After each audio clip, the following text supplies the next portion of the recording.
I always wanted to be an inspiration for people. I do want to set an example, of course.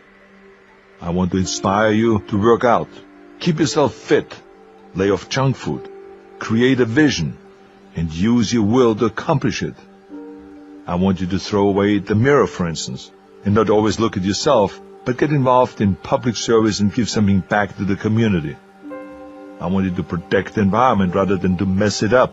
I'm very happy to take the torch and to be a role model for others, because I've always had great role models myself, like Reg Park, or Muhammad Ali, Sergeant Shriver, Milton Berle, Nelson Mandela, Milton Friedman. They're all great role models.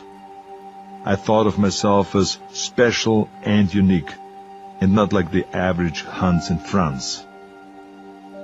Being outrageous is a way to succeed. How I dressed, how I talked, I always would look for my own way of doing things. Of course, being different was right up my alley. I didn't have the same body as everyone else, and I didn't have the same car as everyone else. I always wanted to be different.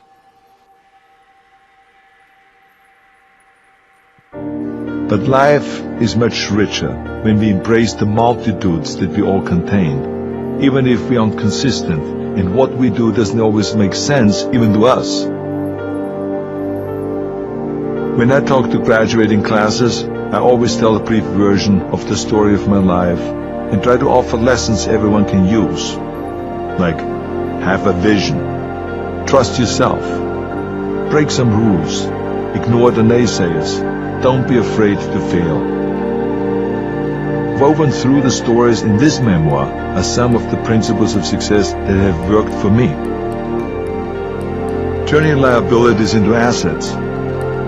When I wanted to star in movies, the Hollywood agents and the producers, they all talked to me and said, forget about it. My body and my name and my accent were all too weird. They said a body like that will be used maybe in Hercules movies, and people would be scared with the German accent and the name. No one would be able to pronounce it, it's too long. Forget all that. Instead of listening, I worked hard on my accent and on my acting, as hard as I've worked in bodybuilding, to transform myself into a leading man.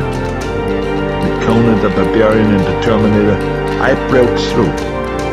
The things that the agents said would be a detriment and make it impossible for me to get a job or becoming a leading man, all of a sudden made me an action hero. Or as John Milius said, he was the director of Conan the Barbarian, if we didn't have Schwarzenegger, we would have to build one. When someone tells you no, you should hear yes.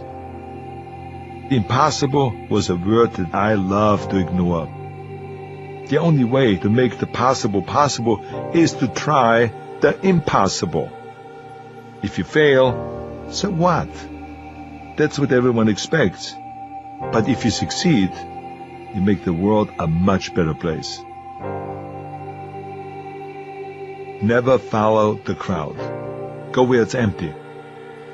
People apply this kind of common sense all the time, and yet they forget when it comes to their careers. When every immigrant, for instance, was talking about saving up to buy a house, I bought an apartment building instead. When every inspiring actor was trying to land pit parts in movies, I held out to be a leading man. When every politician tried to work his or her way up the ladder from the local office, I went straight for the governorship. I think it's easier to stand out when you aim straight for the top. Figure out what the odds are to have an Austrian farm boy come over to the United States and win all the bodybuilding championships and became the greatest bodybuilder of all times. And then become also the highest paid actor of all times with $30 million. And then as a Republican marry into the Kennedy family. And then on top of that, out of nowhere become governor of the great state of California and become kind of the second immigrant governor in the history of California.